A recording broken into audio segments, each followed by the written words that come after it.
بسم اللہ الرحمن الرحیم الحمد للہ وکفا وسلام علی عبادہ الذین اصطفیٰ اما بعد قال اللہ تبارک و تعالی فی الکلام المجید والفرقان الحمید بعد اعوذ باللہ من الشیطان الرجیم بسم اللہ الرحمن الرحیم انا نحن نزلنا الذکر وانا لہ لحافظون صدق اللہ مولانا العظیم قال رسول اللہ صلی اللہ علیہ وسلم خیرکم من تعلم القرآن وعلمہ۔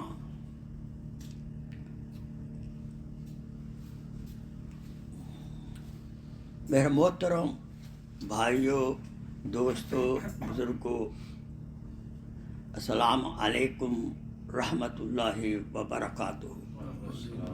سب سے پہلے آپ حضرات کو گزشتہ رمضان مبارک، اس کے لیے دعا ہے اللہ تعالی ہمارے تمام روزوں کو قبول فرمائے۔ جو دعائیں ہم نے اللہ سے مانگی ہیں وہ سب دعائیں اللہ تعالی ہمیں عطا فرمائے۔ مبارک مہینہ تھا شہر القرآن، یہ قرآن کا مہینہ تھا۔ شہر المغفرہ، یہ مغفرت کا مہینہ تھا۔ سبحان اللہ، اللہ تعالیٰ سے امید ہے اللہ تعالیٰ ہمیں ہر قسم کی مغفرت، یعنی گناہوں سے پاک صاف کر دیا ہے۔ اب مسئلہ یہ ہے، رمضان مبارک کے اندر اللہ پاک نے ہماری بخشش کر دی، بلکہ جب عید کی نماز پڑھنے جاتے ہیں، واپس آتے ہیں، تو فرشتے کہتے ہیں کہ بھائی آپ سب کے گناہ معاف کر دیے گئے اور جاؤ اپنے گھروں کے اندر۔ تقویٰ، اللہ کا خوف سے عمل کرنا یا اللہ کی امید سے مغفرت چاہنا۔ خوف کے عموماً دو معنی ہوتے ہیں۔ ایک معنی اللہ تعالیٰ کے ڈر سے، کہیں ہمیں قبر میں، حشر میں سزا نہ ہو جائے، یہ خوف ہے، تقویٰ ہے۔ دوسرا تقویٰ یہ ہے اللہ کی محبت، نبی پاک صلی اللہ علیہ وسلم کی محبت میں نیک اعمال کرے، کہ کہیں میرا محبوب ناراض نہ ہو جائے۔ اللہ تعالیٰ سب سے محبت کرتے ہیں، ہمیں بھی ان سے محبت کرنی چاہیے، ایسا نہ ہو ہمارا محبوب ہم سے ناراض ہو جائے۔ رمضان مبارک میں ہم اپنے محبوب کو منایا ہے۔ اے میرے پیارے اللہ، سارا جو غلطیاں مجھ سے ہوئی ہیں، ہو رہی ہیں، اپنی رحمت کا صدقہ ہمیں معاف فرما، آمین۔ اور یقیناً ہمیں ہمارے دل کا وشواس، یقین ہونا چاہیے کہ ہم عید کے روز بخشائے گھر پہنچ گئے۔ اب اس بخشش کو ہم نے آخری دم تک لے جانا ہے۔ رمضان کا مہینہ تو ایک تربیتی، روحانی تربیت کا مہینہ ہوتا ہے۔ جیسے رمضان کے اندر ہم اپنی نگاہ کی حفاظت کرتے ہیں، اپنی زبان کی حفاظت کرتے ہیں، اپنے کانوں کی حفاظت کرتے ہیں، اپنے فرج پیٹ کی حفاظت کرتے ہیں، یہ ایک تربیت ہے۔ اسی تربیت کو ہم نے باقی 11 مہینوں میں لے کر جانا ہے۔ باقی 11 مہینوں میں ہم کانوں سے کوئی غلط بات نہ سنیں، زبان سے غلط بات نہ کہیں، آنکھوں سے غلط بات نہ دیکھیں، اور قرآن مجید کے حقوق ہم پہلے سے بہتر ادا کریں۔ اب ہم نے ایویلویٹ کرنا ہے، چیک پر رکھنا ہے ہر مہینے کہ جو تربیت ہم نے رمضان میں حاصل کی تھی کس حد تک ہم اس تربیت پر قائم دائم ہیں۔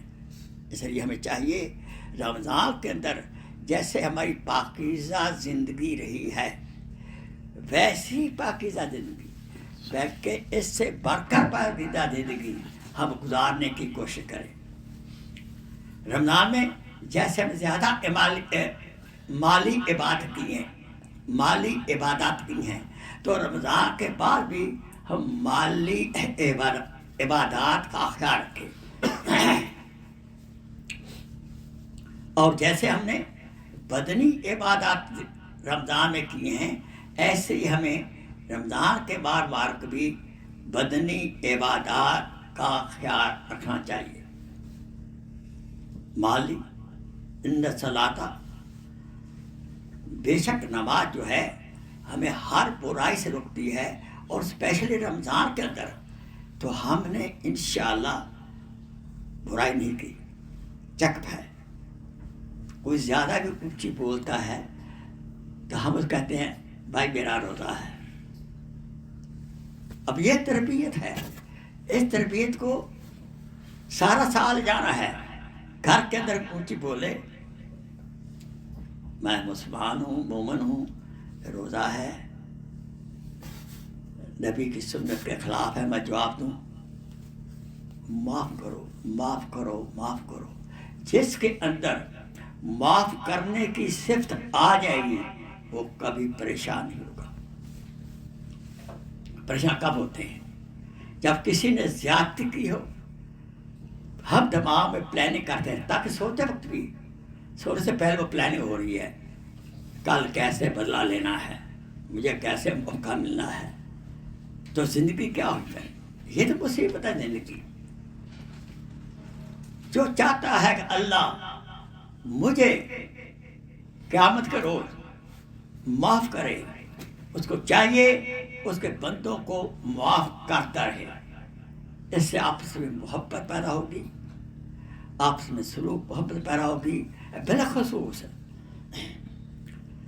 جہاں آپ امپلائی ہیں یا امپلائر ہیں وہاں اس کا خوب ٹیسٹ ہوتا ہے کتنی درگزر ہے۔ اور پھر گھر کے اندر اگر بیوی جو ہے بہت فرما بردار ہے، اس کے ساتھ سلوک کیسا ہے؟ اگر وہ فرما بردار ہے ہمیں بھی فرما بردار ہونا ہے، لیکن ہی ہم کمزور جو ہوتا ہے اس کے اوپر چڑھ کر اور اس کے اوپر ہم اس کو پریشان کرتے ہیں۔ ایسا نہیں ہونا چاہیے۔ تو لہذا ہم نے رمضان مبارک میں جو صفات حاصل کی ہیں ان صفات کو اگلے رمضان تک قائم رکھنا ہے تا لاسٹ مومنٹ، لاسٹ جو کلمات ہمارے ہوتے ہیں، لاسٹ سانس جو ہوتا ہے اس وقت تک رمضان مبارک کی حاصل کردہ صفات کو لے کر چلنا ہے۔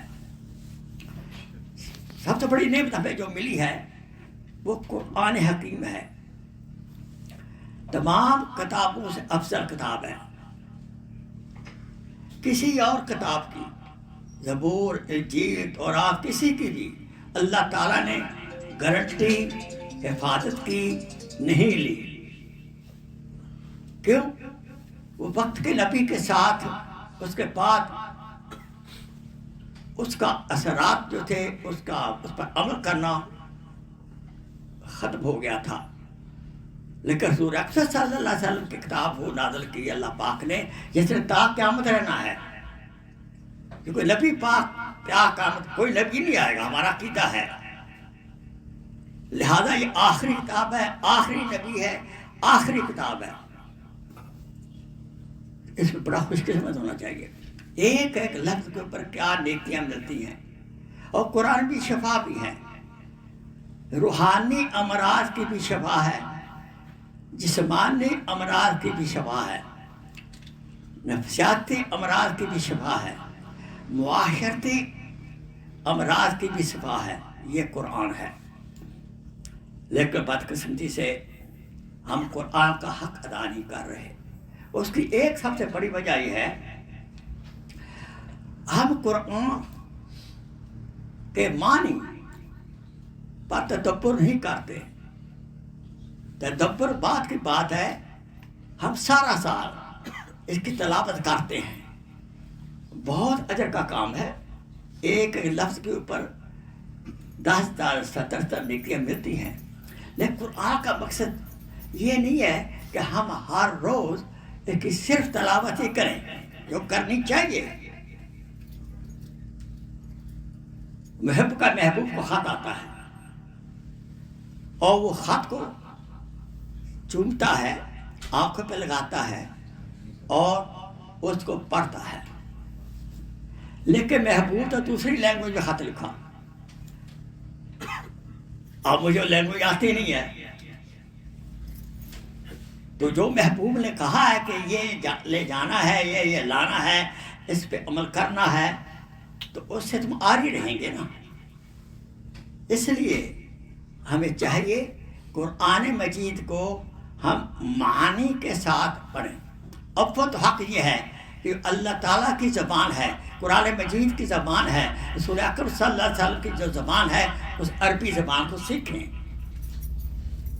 دنیاوی امتحان پاس کرنے کے لیے میں جرمن بھی سیکھتا ہوں، فرانسیسی بھی سیکھتا ہوں، انگلش تو ساری زندگی میرا کھانا پینا ہے، لیکن عربی زبان جو اللہ پاک کی زبان ہے، نبی پاک کی زبان ہے، قرآن مجید کی زبان ہے، جس پاک کی زبان ہے، اس کو کس حد تک آپ نے حاصل کیا ہے۔ تو میری درخواست ہے اپنے آپ سے بھی، آپ کو بھی کوشش فرمائیں کہ عربی زبان کو سیکھیں۔ اگر نہیں سیکھ سکتے تو کم از کم نماز کے معنی ہمیں آنے چاہیے۔ قرآن مجید جب تلاوت فرمائیں، اس کے بعد اس کے معنی پڑھیں، اس کے بعد موقع لگے تفسیر بھی پڑھیں۔ بعض تفاسیر ایسی ہیں جو بالکل مختصر ہیں، بعض تفاسیر تو بڑا وقت لیتی ہیں، وہ فارغ اوقات میں پڑھ سکتے ہیں، لائک معارف القرآن اور بھی ہیں ماشاءاللہ۔ لیکن جب معنی قرآن کے پڑھیں گے پھر سمجھیں میں نے کیا پڑھا ہے۔ میرے نزدیک اگر ایک سپارہ روز پڑھتے ہیں، جلد روز پڑھتے ہیں، وقت اتنا ہے، تو آپ رہبانی اس وقت کے اندر آدھا سپارہ پڑھیں، لیکن ساتھ معنی اور تفسیر وہ ضرور پڑھیں۔ سارے پڑھے بہت اچھی بات ہے، اور بالخصوص رمضان کے اندر تو ہمیں سارا قرآن پڑھ کر ساری اس کے متعلق ترجمہ تفسیر پڑھنی چاہیے، تاکہ رمضان کے بعد جتنا وقت آ رہا ہے اگلے رمضان تک، تو زندگی اس قرآن حکیم کی کہ ارشادات کے مطابق، نبی پاک صلی اللہ علیہ وسلم کے مطابق زندگی میں بسر کر سکوں۔ لیکن بدقسمتی سے ہوا کیا ہے، چھوڑ کر قرآن کو مسلم حق سے بیگانہ ہوا، چھوڑ کر قرآن کو مسلم حق سے بیگانہ ہوا، دین کو رسوا کیا اور آپ بھی رسوا ہوا۔ ناول پڑھنے کے لیے شوق ہے، ٹائم ہے، ٹی وی دیکھنے کے لیے ٹائم ہے، گپ شپ کے لیے ٹائم ہے، اگر نہیں ٹائم اللہ کے کلام کو توجہ سے پڑھنا، اس کے معنی پڑھنا، اس کو تدبر کرنے کا ٹائم نہیں ہے۔ اللہ تعالیٰ ہمارے یہ جرم معاف فرمائے۔ اس لیے وہ ایز اے ہول امہ جو ہے عربی زبان کے معنوں سے، قرآن کے معنوں سے آری ہے، سوائے عرب حضرات کے۔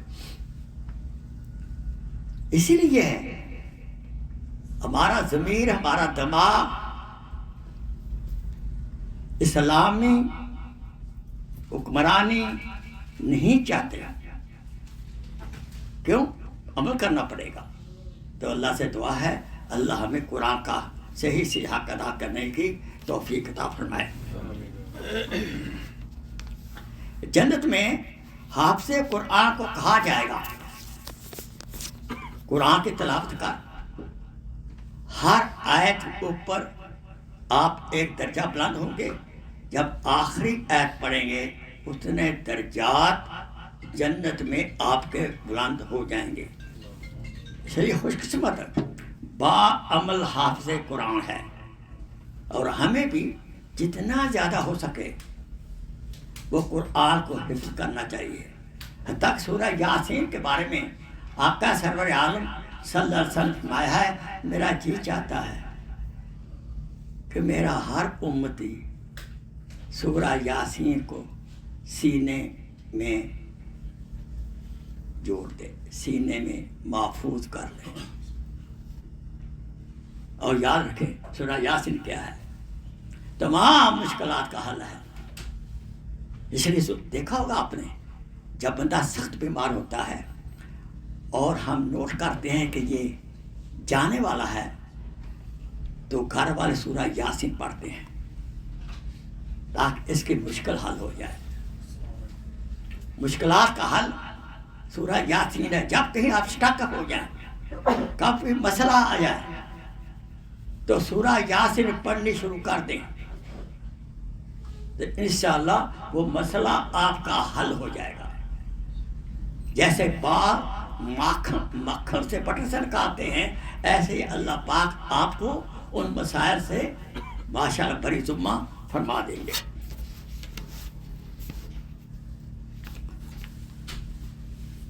حافظ قرآن پر عمل ہے، جیسے عرض کیا میں نے، ماشاءاللہ جنت کی بشارت ہے۔ باقی سارے علوم، کیمسٹری، فزکس، بایولوجی، وہ سارے کے سارے جو ہم نے حاصل کیے ہیں موت پر یہیں رہ جائیں گے، لیکن علم القرآن یہ ہمارے ساتھ جائے گا، علم الحدیث ہمارے ساتھ جائے گا، علم الفقہ ہمارے ساتھ جائے گا، بالخصوص قرآن مجید۔ جتنی قرآن سے ہمیں محبت ہوگی اتنا ہمارے سینے محفوظ ہوگا، اتنا ہی ہمارے ساتھ قبر کے اندر یہ جائے گا۔ قبر کے اندر قرآن مجید کی برکت سے روشنی نصیب ہوگی، ڈارکنیس اب تو قرآن کی برکت سے جس سینے میں قرآن ہے اس کو پورا پورا سکون نصیب ہے۔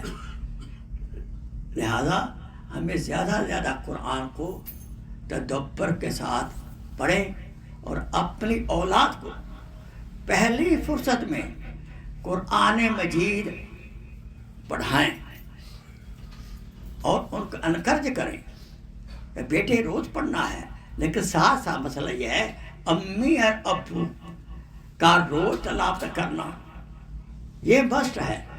ابو امی اگر تلاوت نہیں کریں گے تو بچے تلاوت نہیں کریں گے۔ لہذا کوئی نیک عمل اپنی اولاد کے اندر ہم لانا چاہتے ہیں، اس نیک عمل کا اظہار ماں کی زندگی سے، باپ کی زندگی سے اس کا اظہار کرنا ہے۔ لما تقولون ما لا تفعلون، اب ایسی بات کیوں کرتے ہو جس پر عمل نہیں کرتے؟ اس کا مفسرین نے مانا یہ نہیں کیا کہ پہلے عمل کرو اور پھر بولو، ایسا نہیں ہے، بلکہ عمل کرتے ہوئے اس عمل کی تبلیغ کرو، عمل کرتے ہوئے۔ اب اگر یہ مان لیا جائے پہلے عمل کرو کب عمل ختم ہوگا؟ تو عمل کرتے ہوئے علماء نے کہا ہے عمل کرتے ہوئے اس عمل کی تبلیغ کرو، اس کی تحریر کرو۔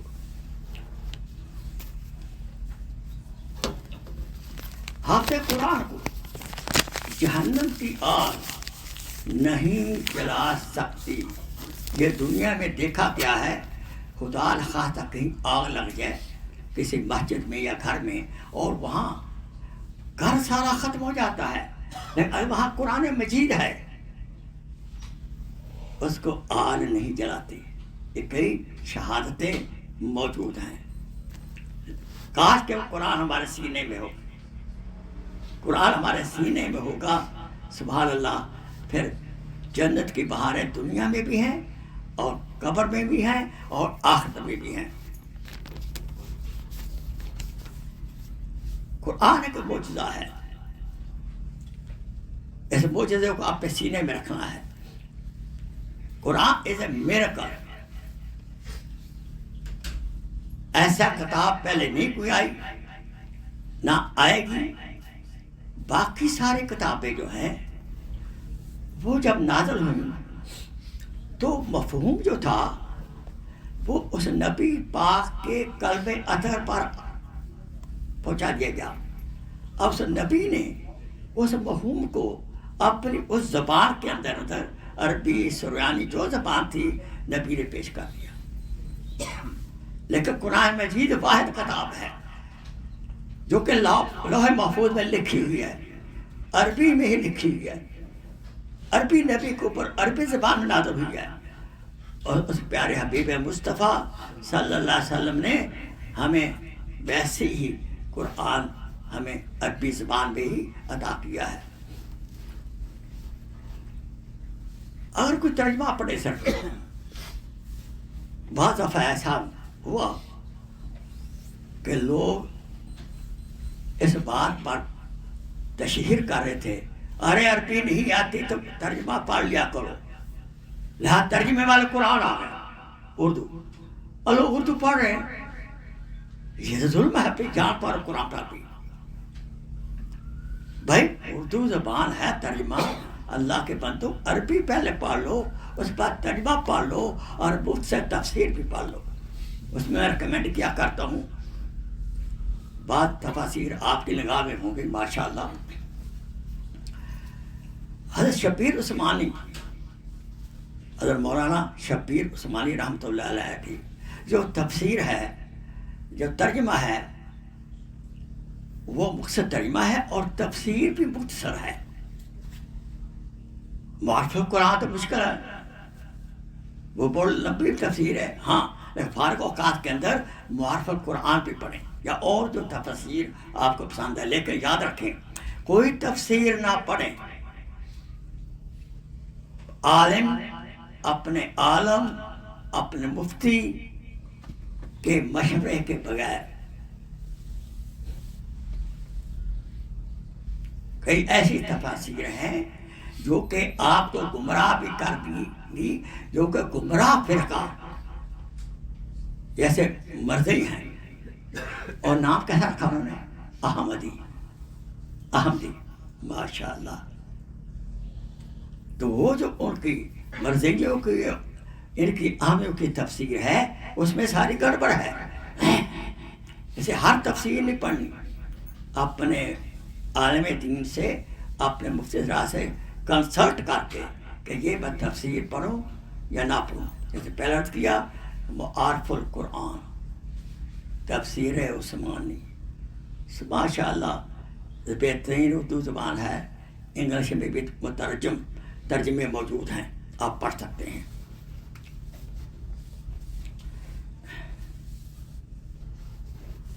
یاد رکھیں بد نظری زہر قاتل ہے. جو بد نظری کرتا ہے اس کو قرآن پڑھنے کی ہر توفیق کم ہوتی ہے. ہوتی بھی ہے تو وہ الفاظ جب دیکھتا ہے تو اس کا دل گھبراتا ہے اس کو ٹک جائے. جو غیر بہن پر نظریں پڑتی ہیں اور انہیں گندی نظروں کے ساتھ قرآن پڑھنا، یہ تو یار ظلم ہے. جس برتن میں گندگی ہو، معمولی سے گندگی ہو، ہمیں پتہ چل جائے تو ہم اس میں کھانا نہیں کھاتے. معمولی گندگی بھی ہو، ہم اس برتن میں کھانا نہیں کھاتے. چاہیے کہ روحانی کھانا ہم نے کھانا ہے تو وہ بھی ماشاءاللہ طہارت کے ساتھ مطہر برتن میں ہمیں کھانا چاہیے. ایک ملک کا، اب میں ملک کا نام نہیں لوں گا، اس میں غیبت کا خطرہ ہے. ایک ملک کا مسجد کا مؤذن تھا، اور بعض ملکوں میں اذان کے لیے مسجد کے باہر اس کے احاطہ میں ہی اونچی جگہ بنائی ہوتی ہے اور امام مؤذن وہاں کھڑے ہو کر اذان پڑھتا ہے. تو ایک حافظ قرآن تھے، وہ جب اذان دیتے تھے، لیکن وہ پر بڑا اونچا تھا، تو جب دائیں کرتے دیکھتے تو ان گھروں میں نگاہ ڈالتے، بائیں دیکھتے بات غیر محرم عورت نظر آ جاتی. ایسے حافظ کو، مؤذن کو مرتے وقت کلمہ نصیب نہ ہوا. یاد رکھیں، قرآن مجید کے ساتھ ساتھ ظاہری زندگی پاک ہو، باطنی زندگی پاک ہو، اور ظاہری زندگی کو بھی قرآن، ظاہری زندگی کو بھی قرآن ماشاءاللہ ساتھ متحر کرتا ہے، اور باطنی زندگی کو. یاد رکھے قرآن کے پرہیز، حرام کھانے سے پرہیز کریں، پھر قرآن سے شوق پیدا ہوگا. دوسرے، صحبت صالح، حافظ قرآن کا تقوی متقی ہونا اشد ضروری ہے. بالخصوص کھانے کے بارے میں غلط کھانے کے اثرات ہوتے ہیں. میں سب کو ریکمینڈ کروں گا نہ صرف حافظ قرآن کو شک والا کھانا بھی نہ کھائے، شک والا مشروب بھی نہ پیے، شک والی جگہ پر بھی نہ جائے، اور شک والی چیز نہ دیکھے، اور شک والی چیز نہ سنے.